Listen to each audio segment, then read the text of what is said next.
Meu bom dia a todos vocês, meus queridos irmãos. Que bom que você está aqui nesta manhã na Sala da Esperança junto comigo, nesta quarta-feira pela manhã. É uma alegria, um privilégio podermos estarmos juntos. E neste momento nós vamos estudar a nossa lição e pode ter certeza que será uma bênção para você e uma bênção também para mim. É uma lição muito importante, tá? Eu quero orar com você neste momento, pedindo a bênção de Deus para nós, pelo nosso estudo que nós vamos ter. Pai de amor e querido maravilhoso, neste momento, Senhor, eu quero pedir uma bênção toda especial por todos os meus irmãos. Cada uma família, Senhor Deus, representada de teus filhos, que está nesta sala estudando a tua palavra. Que, querido Pai, o teu bom e santo Espírito nos ajude a aprendermos essa tão importante lição e colocar em prática em nossa vida, conforme os teus ensinamentos, em nome de Jesus. Amém. Muito bem, queridos, então vamos aqui ao nosso estudo de hoje. Diz assim, caridade no leite de morte. Tá? Nós temos aqui alguns textos que nós vamos estudar, de 1 Timóteo, 2 Coríntios e Provérbios, tá? Também livro de Eclesiastes. Queridos, é muito comum a pessoa deixar o coração ser invadido pelo egoísmo, achando que o acúmulo de muitas coisas, de bens materiais, e então ela pensa assim, olha, quando eu estiver perto de morrer, eu faço uma doação de tudo, quase tudo aquilo que eu consegui acumular. É um tremendo engano que o inimigo coloca na mente de muitas pessoas agir desta forma. Porque geralmente, queridos, isso não vai acontecer. E se chegar a acontecer, a pessoa viveu a vida inteira satisfazendo o egoísmo, o desejo do coração, satisfazendo os desejos carnais, e aí no final da sua vida vai doar aquilo que sobrou, tá? Para a causa de Deus.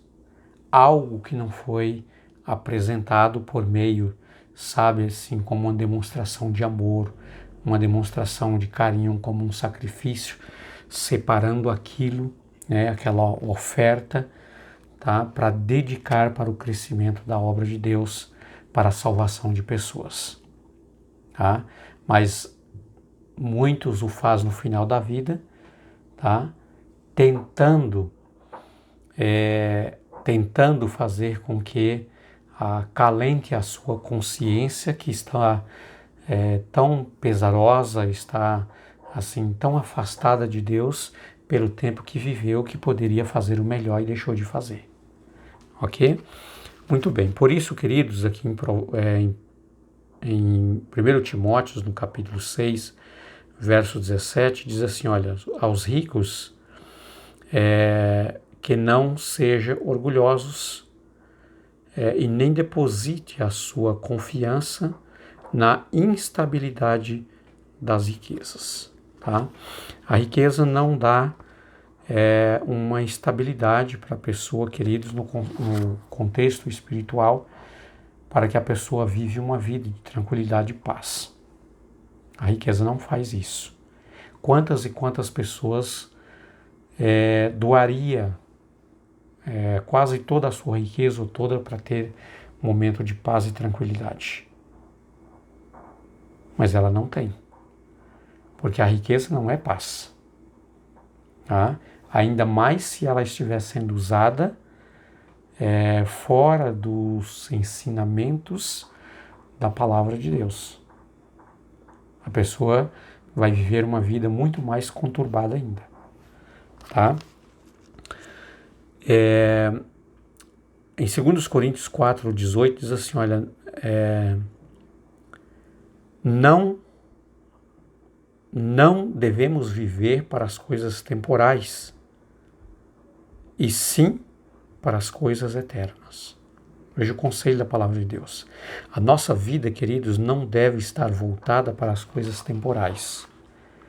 A luta, a batalha, sabe, a pessoa vive uma vida infeliz, uma vida só de de trabalho, trabalho, trabalho, e muitos ainda, queridos, uma vida de infidelidade, negócios, sabe, que traz riquezas, mas de forma suja, tá? Corrupta. E então, queridos, estas coisas são coisas que são passageiras, são temporais, porque a nossa vida é assim, tá? Mas aqui Paulo está dizendo que nós devemos nos preocupar com as coisas eternas, tá? Com aquilo que nós vamos usufruir para todo sempre. Porque um dia nós vamos passar, vamos embora aqui desta terra. E o seu futuro, queridos, a sua eternidade, aonde você vai passar? Você decidiu aonde passar a sua eternidade? Na vida eterna ou na perdição eterna? Tá? Todos nós que passamos por aqui, um dia vamos para a eternidade. Ou eternidade de vida, ou eternidade de morte. Tá? Por isso, o conselho da palavra de Deus é que nós devemos, queridos, vivermos enquanto aqui nós estivermos com os nossos olhos para a vida eterna, voltados para a vida eterna. Muito bem, Provérbios capítulo 30, verso 8 diz assim, olha, o salmista Davi diz assim, afasta de mim a mentira e a falsidade. E ele diz assim, olha, não permita que eu viva na pobreza e nem que eu tenha tanta riqueza, mas que eu tenha o pão que me sacia todos os dias. Então, queridos, é isso que nós devemos pedir. Na oração do Pai Nosso, por exemplo, o Senhor Jesus nos ensinou que nós devemos pedir a Deus, tá, que nos dê o pão de cada dia. Tá? Então, nós precisamos pedir a Deus, queridos, que Ele nos sustentem, suprindo as nossas necessidades e não os nossos desejos. Viu a diferença? Tá? Suprindo as nossas necessidades. Aquilo que nós precisamos, com comida, com roupa, educação para os nossos filhos. Tá? Deus pode dar riqueza para a gente? Claro que pode. Mas, queridos, Deus ele analisa a vida de cada um dos seus filhos. Nem todo mundo pode ter riqueza. Tá? A riqueza pode ser um problema sério, pode ser perdição para uma pessoa que não saiba administrar. Mas há outras pessoas que têm uma vida totalmente equilibradas em conformidade com a palavra de Deus. E Deus muitas vezes confia a riqueza, porque essa riqueza será uma bênção para muitas outras pessoas. Para a obra de Deus. Tá? Mas nem todos podem ter riqueza. Entendeu? Então Deus, Ele analisa a nossa vida e Ele nos dá aquilo que é melhor, aquilo que sacia as nossas necessidades e não os nossos desejos. Lá em Eclesiastes, no capítulo 5, verso 10, diz assim, olha, quem ama o dinheiro jamais se fartará com o dinheiro. Tá? Então, a palavra de Deus diz que o amor ao dinheiro é a raiz de toda a perdição. Tá? E aqui Salomão está dizendo que quem ama o dinheiro jamais será saciado com o dinheiro. Porque o dinheiro não traz verdadeiramente felicidade, queridos. Tá? O dinheiro pode trazer alguns prazeres temporais.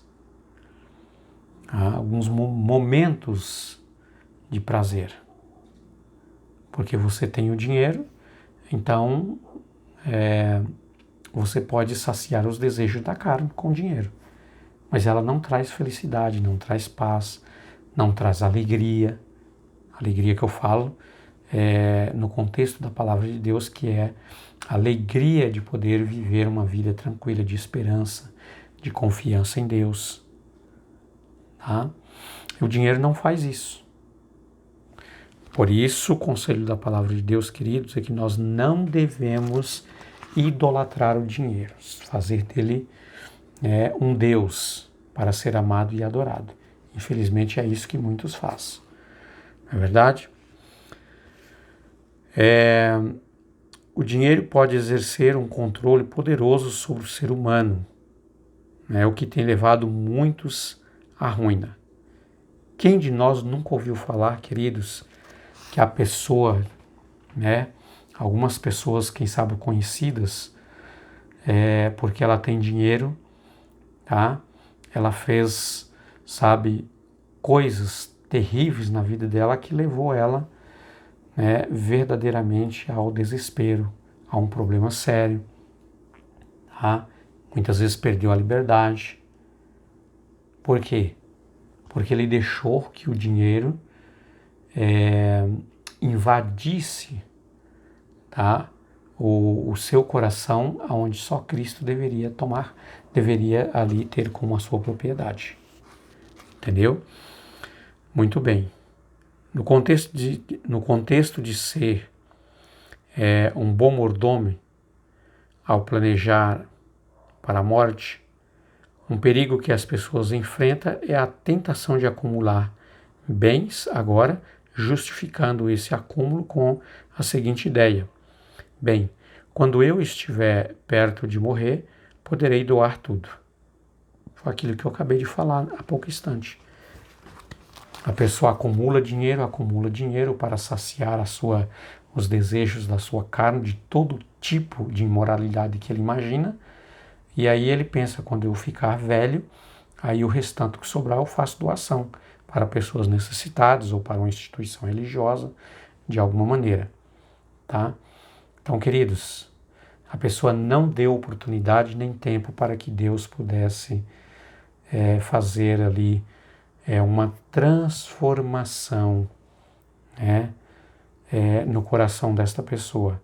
E não é quando ela ficar nos últimos dias de vida que ela vai dar esta oportunidade para Jesus fazer essa mudança. Entendeu? Muito bem. Vi que muitos sonegam a causa de Deus enquanto estão vivos, acalmando a consciência com a ideia de que serão caridosos na morte.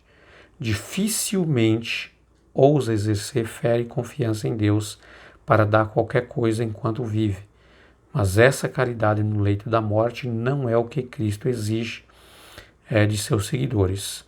Ela não pode desculpar o egoísmo da vida deles.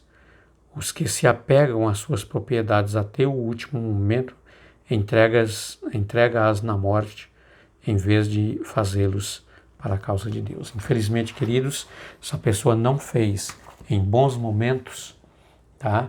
Dificilmente, quando ele estiver nos seus últimos dias de vida, ele vai fazer da melhor maneira possível, tá? Como eu disse, alguns até fazem algumas caridades por um desencalço de consciência, como se as obras dele fossem capazes de o salvá-lo. Nós não somos salvos pelas obras, somos salvos pela graça de Cristo Jesus.